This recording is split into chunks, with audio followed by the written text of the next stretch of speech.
Pastor Roy Gearhart from Galloway United Methodist Church in Franklin, Pennsylvania, sharing a few words of encouragement to help us follow after Jesus.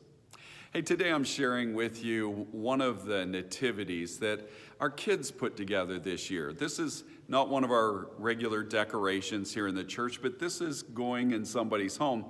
This Advent season, we haven't had kid classes here in the building, but our kids have been seated with their parents throughout the services. And so our kids ministry director, Beth Gear, has done a nice job of making sure that they had some activities to kind of carry that theme of Advent and looking forward to Jesus home with them. And this nativity set allowed them to put their own hands into the game where they could make this thing. So they had to glue on the felt pieces and create this nativity set. Now, this is the kind of thing that should get a label on the bottom that says handcrafted by and gives the date. You know, that kind of a thing where you're keeping track year after year of those special things that the kids made. But you know something? You and I could have that kind of a label on our foot as well, because you and I are specially made by the Lord. And so our foot could have a stamp on it that says, handcrafted by God. You know, in Ephesians chapter 2, there's a word there that says that we are God's workmanship, created in Christ Jesus for the good works that he prepared for us to do. You see, you and I are, each and every one of us, specially handcrafted by God. God has made you uniquely. He's made you with a unique purpose and plan in your life. And so that when you and I are living in the grace of God, we're living in that plan. We're living in the way that we were crafted to live. God's workmanship is revealed as his purpose comes alive in us.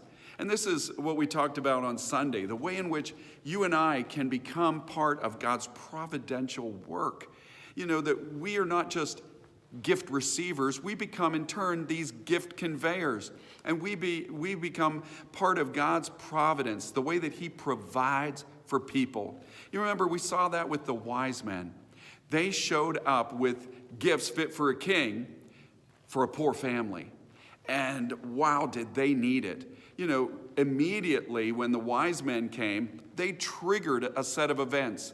The fact that they were looking for a new king distressed the current king, King Herod, and he flipped out. Fact is, he will follow them up to Bethlehem and wipe out children 2 years old and under, trying to kill Jesus. And so the Lord revealed to Joseph immediately, you've got to get out of town. You've got to hit the road. And so off they went to Egypt.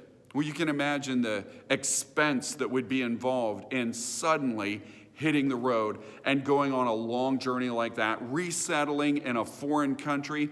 I mean, what an incredible set of logistics and cost factors and stresses and demands on them. But the wise men showed up, not only setting off all of these events, but they showed up with those gifts. And those gifts are providence. They are the way that God provided for their needs. And those were delivered by the wise men.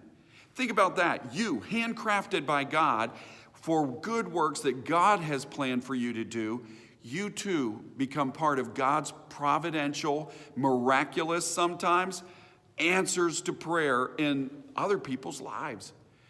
When you show up, sometimes with a gift, sometimes with a hand, to lend a hand, helping somebody out.